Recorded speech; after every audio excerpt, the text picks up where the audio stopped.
Affirmations require very specific wording for them to turn out positively. Now, you may think that words are just words and different words that mean the same thing. It's just semantics. That's true for words that mean the same thing, synonyms. But a lot of times, things that seem on the surface to mean the same thing really don't. And this is also helpful to recognize when you're speaking with other people and trying to determine if this is a good fit for you, if you like them but you don't feel right about them, or if it's a person that you can trust and feel safe with. Let me give you an example. If you say something to someone and they say, well, you're very cautious, versus if they say, well, you're just being paranoid. Both of those statements reflect the fact that you are being careful with something. But how they worded them is totally different. The meaning is totally different. One is a compliment, and one seems to neither, that same one, it's neither agreeing nor disagreeing with you, but it's respecting you. The other one, that you're just being paranoid, or why are you just being so paranoid, that reflects you are different than me, and the word paranoid is not a positive word. So it means I'm looking down on you, and you think different than me. It's not the same thing, right? Now, people, for the most part, won't realize this, even if you try to point it out. So this is probably best used for your own information. If you get in an argument with them and say, oh, I'm not paranoid, I'm just cautious, and get into a big argument about how you're cautious, who cares? You know, they're going to still think the same thing. This is something to observe. But where it's really helpful is to learn your own beliefs. The words that you choose reflect your own beliefs.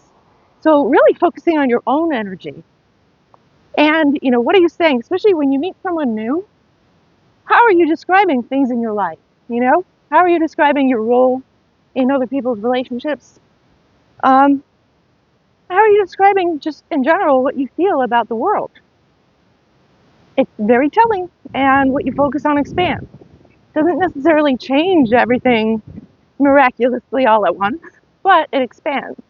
And where you focus, you're going to focus more. That's part of the, you know, law of attraction and affirmation. Sometimes people think it's woo-woo, but it's really just logical. If you're paying attention to something, you're going to see more of it, and you're going to see finite details more. There's a whole big world. There's a lot of things going on. The slice that we're looking at depends on our beliefs. And what we see or don't see, the opportunities we take or don't take, are going to be a match for those beliefs. And to other people, they may say, well, how did that person get that? That's way too good for them. Or why did that person get that? They're settling. It's what you believe that is possible and that you deserve. So that's what you're choosing. Now let's take a look at an affirmation. If you say, I don't know if you saw the video I did yesterday about the bananas and the abundance, and my specifically worded affirmation is, I can't think of it. All that I need, I already have, and way more. Works. All that I need, I already have, and way more. It's in the subconscious, so I always see it everywhere. If someone were to say, I don't need anything, it seems like on the surface it means the same thing. Or, well, let's stick with that one. Since I don't need anything, they're angry, so it's going to be an angry expansion. If you say, I don't need anything, guess what you're going to get? Nothing. And guess what you're going to be? More angry. So really watch. Those statements don't mean the same thing. All that I need, I already have, and way more is from a totally different center. It's from a gratitude. It's from an opening. It's from a recognizing place. Where you say, I need this. Oh, there it is. I need this. There it is. See what I mean? So I think the affirmations, when they're said in present tense, they bring it to your present day reality. And we're saying affirmations all day long, whether we realize it or not. It's the things that we say to ourselves. It's the stories we attach to the events that happen in our daily lives.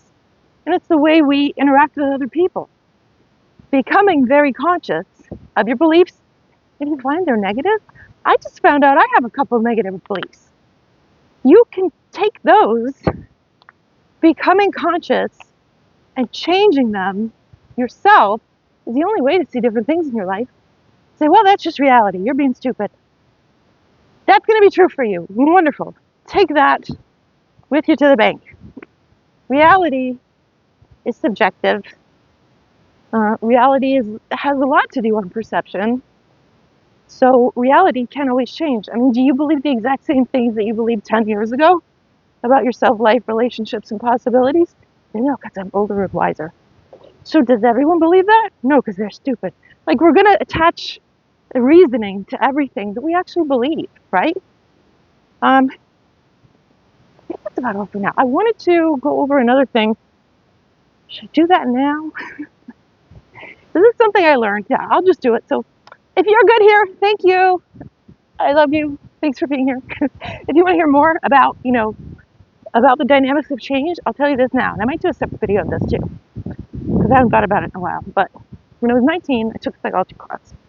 I know, expert, right? It's like 30 years ago.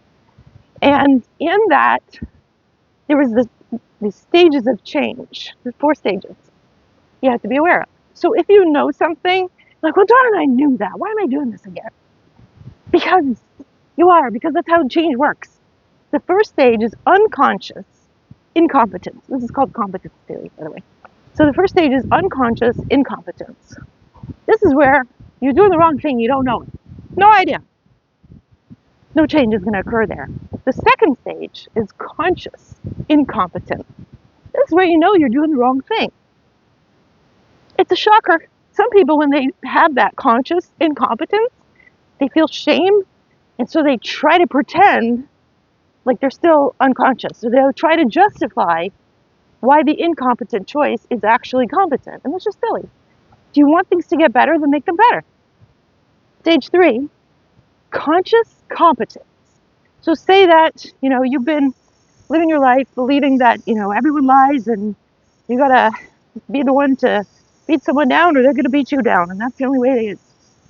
When you realize that's just ridiculous and it's just causing battles where there don't need to be any, you go into conscious competence, where you're acting in a totally different way, in a way that supports the person you want to be, in a way that changes your future dynamic so that it doesn't resemble the ones that failed in the past.